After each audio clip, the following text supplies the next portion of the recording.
out. He knocked me over. So the thing is that what's happened is he's still not respectful of you. Nope. Now, when he ran away, did you put a different bit in his mouth? No. So you had the same snaffle bit. And I couldn't turn his head. He locked his jaw. So remember I said that we needed to have a bit that had a strong, like a full cheek that framed his head better? Yep. And we were even thinking about like a slow twist or something. Yep.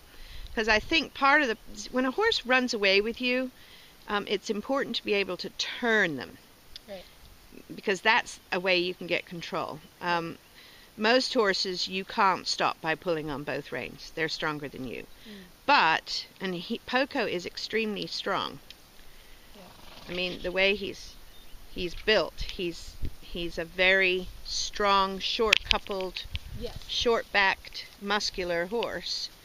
And so if he decides to run and you just have a little snaffle bit in his mouth and it's just little old you on top, he's going to go.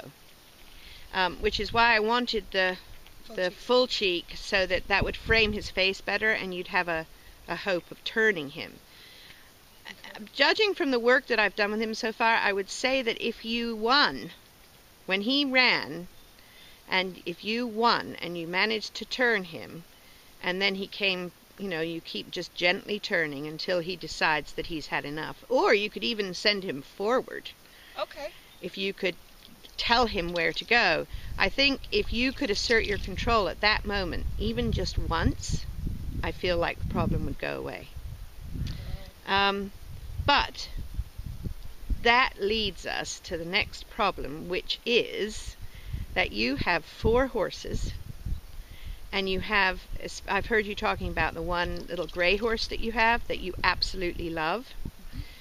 And the thought that crosses my mind is that perhaps you don't have enough time to deal with all of them properly. And by properly, I mean really training them. And Poco needs to be really trained. This isn't something that's going to happen today or tomorrow. It's going to take months and years, not days and weeks, right? And it needs to be really consistent. Now, that doesn't mean that you would immediately, the running away thing, we would have to stop that. Right. You have to feel safe when you get on him, but I think we could stop that.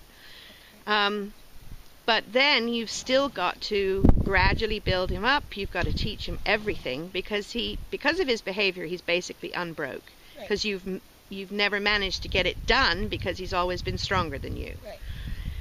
And that's going to take a lot of time, and he's very strong. And it may be that if you have to choose between him and your other horses might be better suited to you.